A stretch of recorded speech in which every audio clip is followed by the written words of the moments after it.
Se teve uma notícia que mexeu com o mercado, foi esse tal do ETF de Bitcoin da BlackRock.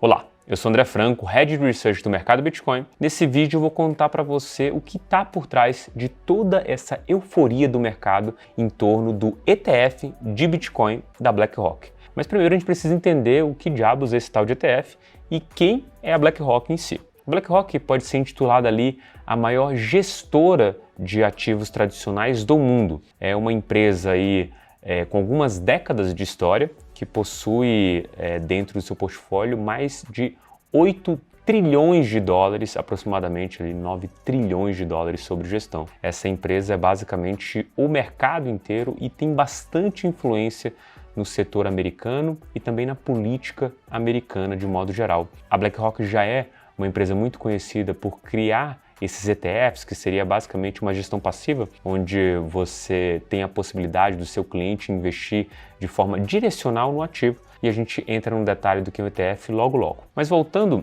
à BlackRock, ela é uma empresa que recentemente fez um pedido de ETF de Bitcoin, ou seja, a possibilidade do investidor comprar o Bitcoin via um home broker, né? Isso na verdade já é possível. Em outubro de 2021, a gente teve a primeira aprovação do ETF nos Estados Unidos, mas a diferença é que esse ETF de Bitcoin, ele não tinha o ativo em si, ou como o mercado gosta de falar, ele não era um ETF de spot, do ativo em si, ele era um ETF de futuros. Ou seja, é um ETF que usa um instrumento que é um derivativo, futuros do Bitcoin, para acompanhar a valorização desse ativo. Qual é o problema, ou talvez qual o grande desafio de um ETF de futuros? Ele acaba sendo um produto muito caro. Existe uma estrutura ali, que é basicamente a ideia de você comprar e renovar as compras desses futuros, que gera um custo anual de 7 a 8%. Isso quer dizer que mesmo que o Bitcoin suba, você comprando um ETF desse de futuros, você fica para trás de 7 a 8% anualmente.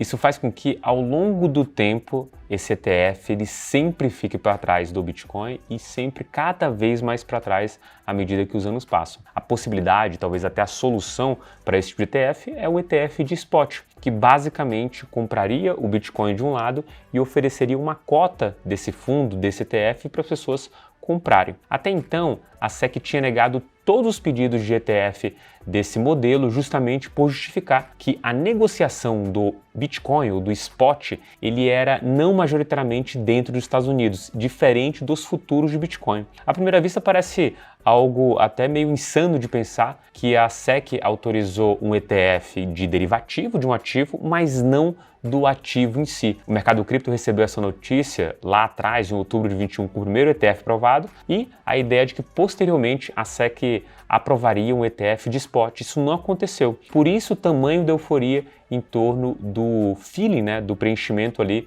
da BlackRock em torno do ETF de Bitcoin e possível ETF de Bitcoin no futuro. Agora, qual é o contexto da nossa BlackRock? É que dos 576 pedidos de ETF feito pela BlackRock, apenas um até hoje foi negado. E quando você vai no detalhe de entender qual é esse tal ETF negado da BlackRock, você vê que era basicamente algo tão esdrúxulo que a SEC não poderia aceitar. O ETF que a BlackRock sugeriu que foi negado era um ETF undisclosure dos ativos investidos. Isso quer dizer o quê? Que o ETF venderia uma cota para as pessoas poderiam investir, mas não teria em nenhum lugar a publicação dos investimentos desse ETF.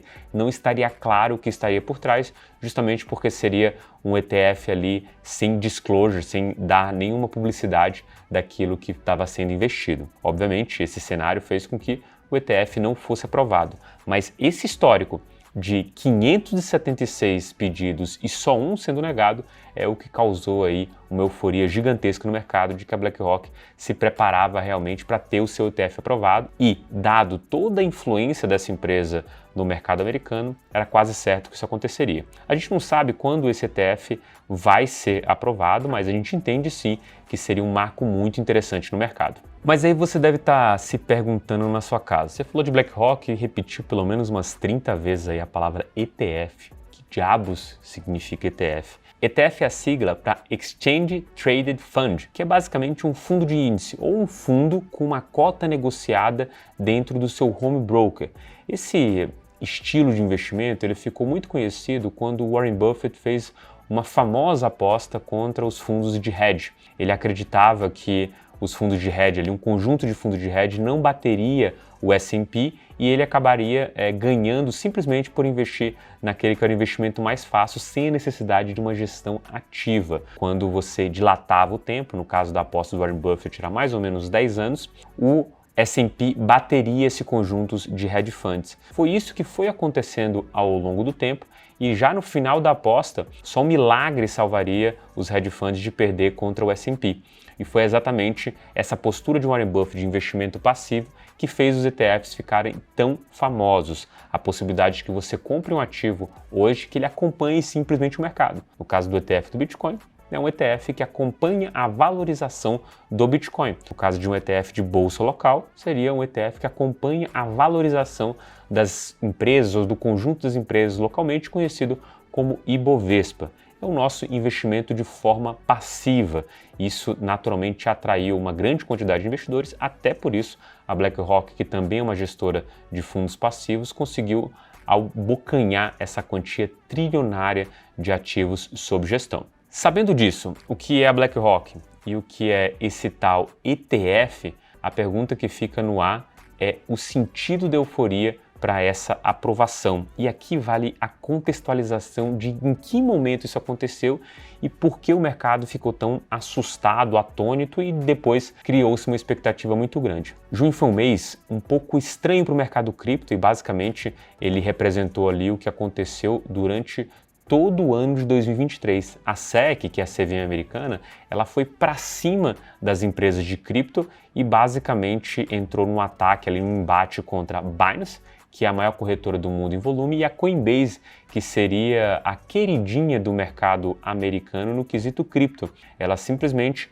alegou que essas empresas estavam vendendo valores mobiliários e, no caso da Binance, ainda coisas ali mais escusas que o mercado não recebeu muito bem, principalmente na prática de manipulação, evasão de divisas e até lavagem de dinheiro. Mas dito isso, o fato da SEC ter ido em cima das duas principais corretoras do mundo fez o mercado entender que o regulador americano, junto com o governo atual dos Estados Unidos, iriam contra o mercado cripto e basicamente iriam acabar com a inovação do ponto de vista cripto em solo americano. A pergunta que ficava era por quê? Por que afastar essa inovação?